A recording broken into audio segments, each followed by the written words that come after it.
Hello, everyone. Craig DeLuz here on behalf of the Firearms Policy Coalition, and I am at the Gun Rights Policy Conference 2022 in Dallas, Texas, coming at you live.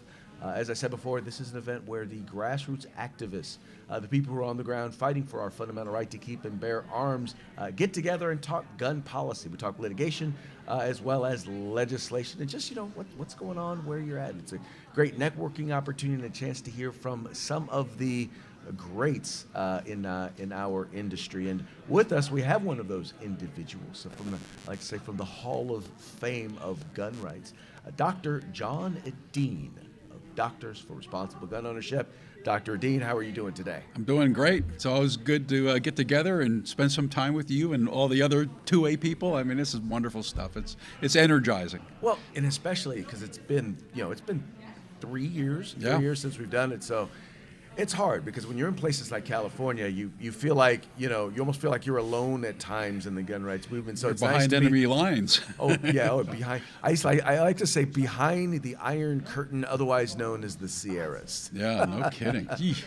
So hey, do me a favor.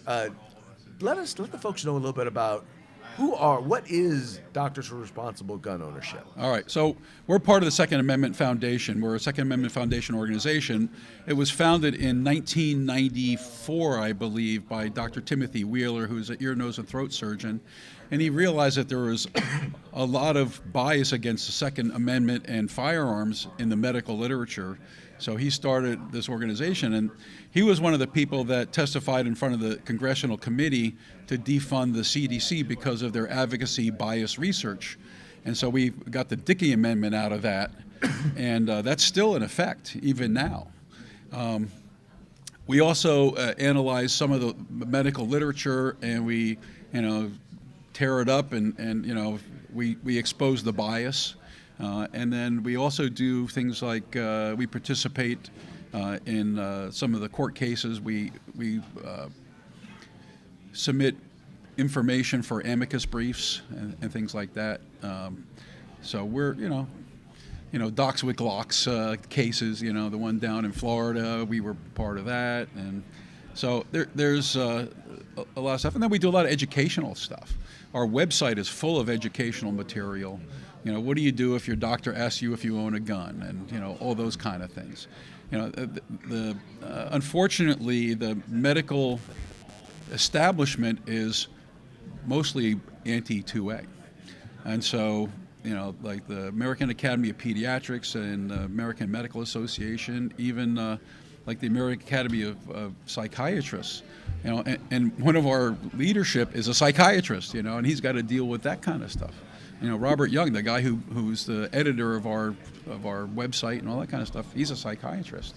We have a pediatrician who uses a pseudonym when she publishes stuff because she doesn't want to get outed to her pediatric academy because she's concerned that they may take some kind of disciplinary action against her because they are so anti-gun.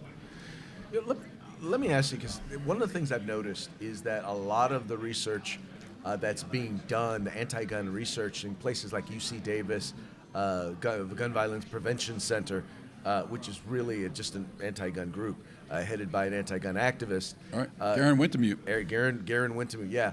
But I noticed that a lot of people doing this research are medical doctors. Why do you think that is? Well, I think that, over the last 20 to 30 years, they're becoming more and more indoctrinated into the gun violence, prevention thing.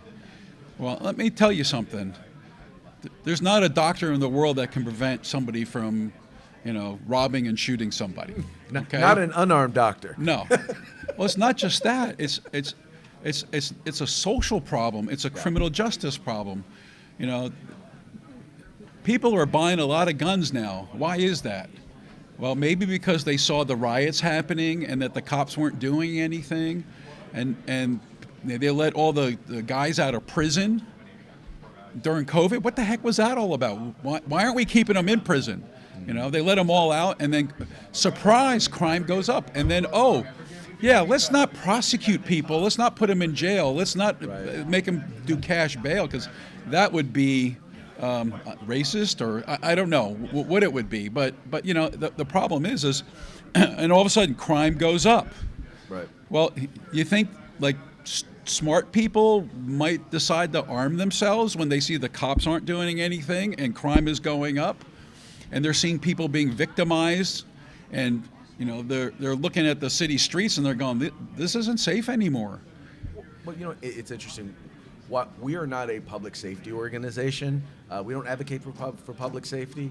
What we do is we advocate for the right for one to be able to defend themselves, right? Right. I mean, we are our own first responders. Exactly. That's the thing. And by us being prepared and being capable to defend ourselves, what comes of that? Yeah, you get public safety. You get public safety from it. Right. That's exactly. Right. And we were just listening to Masada Yu, but he was talking about that armed citizens kill more bad guys than the 800,000 sworn police officers in this country. Wow. Think about that.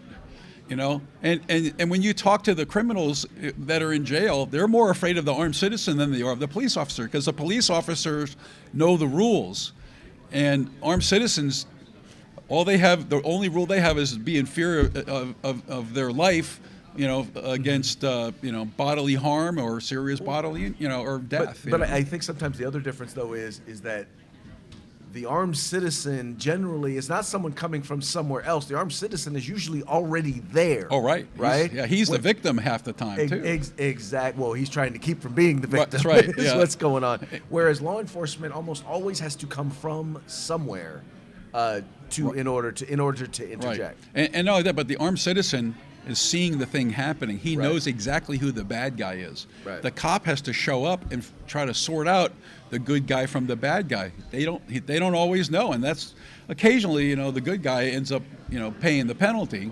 Mm-hmm. And like, don't pick up the guy's rifle after you shoot him, okay? Because then you look like the bad guy, okay? Don't do that kind of stuff. These are things that education will teach you. You got to get training. You got to understand that. But the bottom line is, we are seeing an uptick in crime, and there's also an uptick in firearms purchases. And so the left will say, well, look, see, crime is going up because there's more people with guns. That's not the case. The correlation does not equal causation. Right. There's a correlation because crime is going up, and people want to defend themselves because they see what's going on with, the Soros Soros-funded DAs, where they're not prosecuting, violent criminals, or even some of the nonviolent things that lead to violent criminal behavior later on. Think about all the property crimes that are happening in places like San Francisco, where you can steal $995 worth of stuff without being prosecuted. What the heck is that all about? It's crazy. Yeah. And for us, our primary focus is that we see the crime, you see it going up, and yet at the same time, you're trying to prevent me from being able to exercise not just a fundamental right, but also a constitutionally enumerated right. In fact, in many cases, you want to make it a crime. And you want to lock me up for that crime. No, that's insane. It's absolutely insane. Yeah. And the fortunate thing is that people are pretty smart when it comes to their own self-preservation. And they look at this stuff and say, this doesn't make any sense at all. And people are saying, this is nonsense. Well, that's how you get a district attorney in San Francisco who gets, of all places in San Francisco, who winds up getting removed from office via recall. And even people who live in a place like San Francisco realize this doesn't make any sense at all, and we got to do something about it. Well, and unfortunately, some of the other ones have not been kicked out yet. But we see what's going on, like in Los Angeles. Their sheriff is starting to say, look, this is getting to be ridiculous. I'm arresting people and you're not prosecuting them. Duh. Right. Well, how do folks follow the work of Doctors for Responsible Gun Ownership? Yeah, our website is drgo.us, and we're also on Facebook and some of the other stuff. There's some interesting conversations. We post a lot of interesting articles. We write articles, and post them on our website twice a week. We have outside and also, native, inert, or intrinsic doctors and other healthcare professionals writing stuff. It's a good organization. We also have a matching service called 2adoc.com where we take two-way friendly doctors and we match them with you. There's no searchable database. We'll just link you up if we have somebody. And all you healthcare providers out there, you need to go to 2adoc.com and sign up if you're a two-way friendly provider. We really need to have, it doesn't do any good if we have all this demand and no supply. So we need some supply side people too. So. Excellent, sir. Thank you so much for coming on the program. Hey, It's my always fun. pleasure. I'm sure we will be having a good time a little bit later. Oh yeah, cigars and whiskey. It'll be a good night. it'll be a good and time. a bad morning, I'm sure. Right. Instead of coffee with Craig, it'll be booze with Deleuze. There you go. I like it. All right. I'm there. Thanks, Dr. John. All right. All right, folks. Hey, that's going to be it for this interview, but we're going to be back with more of the activists here at the Gun Rights Policy Conference 2022. See you again, sir. If you like our videos, follow, subscribe, like, and share.